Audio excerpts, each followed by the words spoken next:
మన విశ్వం ఎలా ఏర్పడిందనే సిరీస్‌లో భాగంగా మనం భూమి గురించి అండ్ దాంతో పాటు సూర్యుడి గురించి డిస్కస్ చేసుకున్నాము.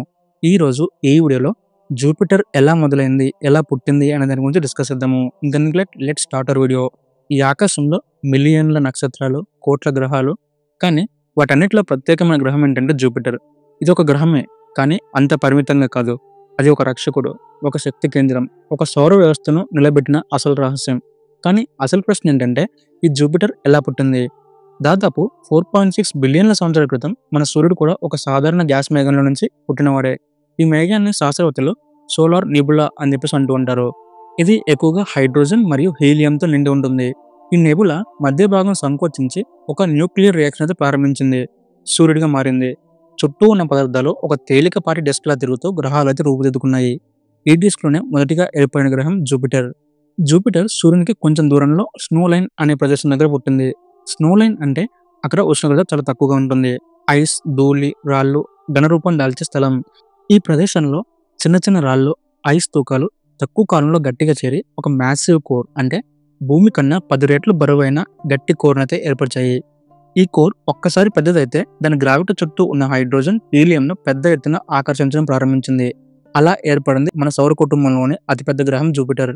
జూపిటర్ పరిమాణం మన భూమి కంటే 1300 రెట్లు ఎక్కువ. అంటే ఒక్క జూపిటర్లో ఎర్త్ లాంటి ఉన్న గ్రహాలు 1300తో పడతాయి. అండ్ మన ఎర్త్ అలాగే జూపిటర్తో కంపేర్ చేస్తే జూపిటర్ ముందు మన ఎర్త్ ఒక చిన్న బంతిలా అయితే కనపడుతుంది. మనం ఇప్పుడు ఆడుకునే ఒక క్రికెట్ బంతిలా. కాకపోతే జూపిటర్లో ఒక సాలిడ్ సర్ఫేస్ అయితే లేదు. మొత్తం హైడ్రోజన్ మరియు హీలియం గ్యాసులతో నిండి ఉంటుంది. దాని లోతులో అధిక ద్రవ్యం కారణంగా మెటాలిక్ హైడ్రోజన్ అయితే ఏర్పడుతుంది. ఇది విద్యుత్ను ప్రసారం చేయగల పదార్థం. ఈ మ్యాగ్నెటిక్ పొర వల్ల జూపిటర్ దగ్గర అతి శక్తివంతమైన మ్యాగ్నెటిక్ ఫీల్డ్ అయితే ఉంటుంది. ఇది భూమి కంటే దాదాపు 14 రెట్లు బలంగా అయితే ఉంటుంది. జూపిటర్ గురించి మాట్లాడితే ద గ్రేట్ రెడ్ స్పాట్ని మనం మర్చిపోలేము.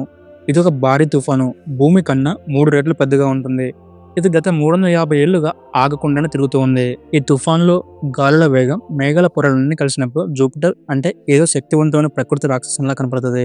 జూపిటర్ చుట్టూ 90 కంటే ఎక్కువ ఉపగ్రహాలు ఉన్నాయి. వాటిలో గ్యానిమేడ్, ఇది సౌర కుటుంబంలోనే అతిపెద్ద మూన్. అది కూడా మెర్క్యూరీ కన్నా పెద్దదే.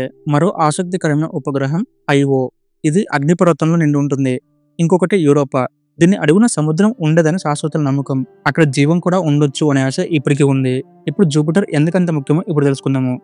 జూపిటర్ దాని గొప్ప గ్రావిటీ వల్ల అది కమెట్లు, ఆస్ట్రాయిడ్లు భూమి వైపు రాకుండా తానే తీసుకుంటుంది.